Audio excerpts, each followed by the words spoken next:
चांदमारी में मार्च तक पूरा होना था जल निकासी का काम, लेकिन अभी तक जनता सिर्फ धूल खा रही है। जी हाँ, नमस्कार, मैं हूं अनामिका पांडे, आप देख रहे हैं डालिम्स न्यूज़। इस समय मैं मौजूद हूं बनारस के बहुचर्चित सड़कों में से एक, ये सड़क जिसकी दुर्दशा किसी से छुपी नहीं है।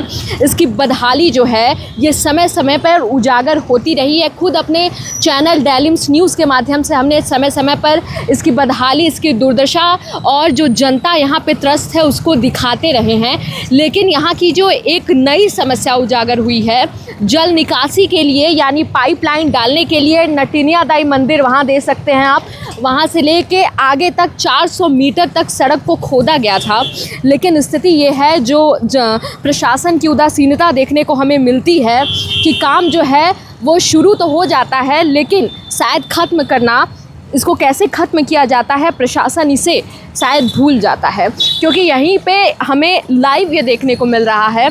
अब आप बदहाली देखिए कि यहाँ पे लगभग 400 से ज़्यादा स्थानीय लोग हैं सड़क के किनारे। अब सोचिए कि कितने त्रस्त हैं लोग, और जल निकासी का जो अधूरा काम है वो तो त्रस्त कर ही रहा है, उसके साथ साथ जो धुएँ का गुंबार उड़ रहा है, जो ये धुंध उड़ रहा है, धूल उड़ रहा है, जो गड्ढे हैं और जो जल भराव है, देखिए आप वहाँ पे पानी लीक कर रहा है पाइपलाइन के लीकेज के वजह से, क्योंकि काम पूरा नहीं हुआ है। इसके लिए जिम्मेदारी किसकी बनती है? क्योंकि इसी परियोजना के लिए 5 करोड़ रुपए लगभग लागत इसकी तय की गई थी, लेकिन ये पैसा कहाँ गया, इसकी जवाबदेही कौन तय करेगा? क्योंकि यहाँ पे तो डेडलाइन मार्च तक इसका रखा गया था, लेकिन अभी तक ये पूरा नहीं हो पाया है और लगता नहीं है कि धरातल पे यानी ज़मीन पे ये पैसा लगा है उतना। तो सवाल उठना लाजमी है। लोग यहाँ पे त्रस्त हैं, परेशान हैं, लोग थक चुके हैं कि मैडम ज्ञापन देते देते, शिकायत करते करते, प्रशासन को कहते कहते थक गए हैं। लेकिन जो दाव और पेच जल निगम और नगर निगम के बीच है, सबसे ज़्यादा इसमें जनता को भरना पड़ रहा है। जनता ही सबसे ज़्यादा इसमें त्रस्त है, क्योंकि जो आम लोग हैं, जो जनता है, जो पैदल चलने वाले हैं या 2 पहिया वाहन से चलने वाले हैं, लोग इसी रास्ते से आते जाते हैं।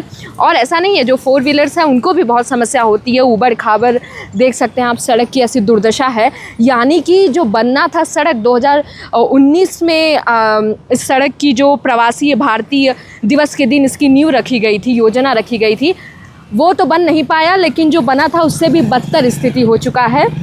ये जो खोदाई करके चले गए हैं, ऊपर से जो धुएं का धुंध और गुबार जो उठ रहा है वो अलग से है। एक चीज़ और आपको उजागर करना चाहेंगे कि मुख्यमंत्री योगी आदित्यनाथ जब इधर से जाने वाले थे तो आला अधिकारियों ने पूरी कोशिश की कि मुख्यमंत्री इधर से ना गुजरे, और उसके बाद उनका काफ़िला जो है वो दूसरे रास्ते से, हाईवे के रास्ते से वहाँ से गुजरा। ये मुद्दा काफ़ी उजागर हुआ मीडिया में भी, जिसके बाद मुख्यमंत्री ने खुद संज्ञान लिया और उन्होंने उसके बाद अधिकारियों से इसकी जवाबदेही भी तय की और परियोजना की शुरुआत जो है ये तय की गई। लेकिन परियोजना शुरू होने से नहीं होता है, धरातल पे दिखना चाहिए, क्योंकि जो हो रहा है वो तो बन नहीं रहा है, ऊपर से स्थिति बद से बदतर हो जा रही है। आइए लोगों से बात करते हैं। ठीक है अंकल, ये दुर्दशा कब से है ये सड़क की? ये तकरीबन दिसंबर से काम लगा था। जनवरी से स्टार्ट किए हैं पूरा खोद खाद, तब से चल ही रहा है वैसे ही। और कहा जा रहा था कि मार्च तक पूरा हो जाएगा, लेकिन मई भी ख़त्म होने को आया है। जो सड़क तो ये पहले से ख़राब थी और दुर्दशा करके चले गए हैं। बिल्कुल बिल्कुल। आप तो चूँकि यहीं पे दुकान लगाए हैं, 24 घंटे देख रहे हैं, और दुर्घटनाएं भी हो जाती होंगी क्योंकि इस तरीके से है। टोटो पलट जाती है। हाँ। बहुत सारे स्कूटी लेके गिर जाते हैं सब यहाँ पे। कोई सुनवाई के लिए कोई अधिकारी वगैरह दिखते हैं? अभी तक तो ऐसा अधिकारी कोई आया नहीं इधर के जो देख के कहें कि जल्दी से तैयार हो जाए। अभी कुछ ऐसा अब खुद आएंगे इस रास्ते से तब ना देखेंगे। सोचने वाली बात ये भी है। तो बड़े अधिकारी इस रास्ते पे आते नहीं हैं। हाँ, लेकिन अब जनता की समस्या है, देखना तो चाहिए। कल आप सामने ये दुकान लगाए हैं और आप तो देख रहे हैं इस दुर्दशा को, आप लोग खुद टहल रही हैं, देख रहे हैं। बिल्कुल देख रहे हैं कितनी जटिल। खुद हम लोग इस चीज़ को कितनी बार उजागर कर चुके हैं, लेकिन कोई सुनवाई नहीं। क्या मतलब ये प्रशासन इतनी ज़्यादा अनभिज्ञ या लापरवाही क्यों करती है इस सड़क को इस रोड लेके? पर कितने अधिकारी जा रहे हैं, आ रहे हैं। हाँ, आंख बंद करके जा रहे हैं। निश्चित बात है आते जाते होंगे, लेकिन दिख नहीं रहा है दुर्दशा क्या है। और यहाँ पे लोगों का खुद कहना है कि इतनी बार मैडम हम लोग थक चुके हैं कहते कहते, और एक आध बार तो चक्का जाम भी हुआ था। लेकिन मातृधाम के पास। हाँ, लेकिन फिर भी कुछ कोई सुनवाई नहीं, लसमुन के चले गए, हो गया। और सड़कवा तो पहले से खराब था, लेकिन ये जो जल निकासी वाला करके और खराब कर दिए। सोचिए, मार्च तक काम होना था, मई होने को आया है, कितनी दुर्दशा है। छोटे बच्चे हैं, लोग हैं, बुजुर्ग हैं, इसी सड़क इसी धूल को रोज फाक रहे हैं। आप देख ले कितने लोग हॉस्पिटल पहुंच जाएंगे। बिल्कुल, खाते खाते बहुत ज्यादा जटिल समस्या है। अब सोचते हैं कि हम लोग यहाँ दुकान में ना इतनी धूल आती है कि कई बार झाड़े, कई बार पोछे, ग्राहक आएंगे।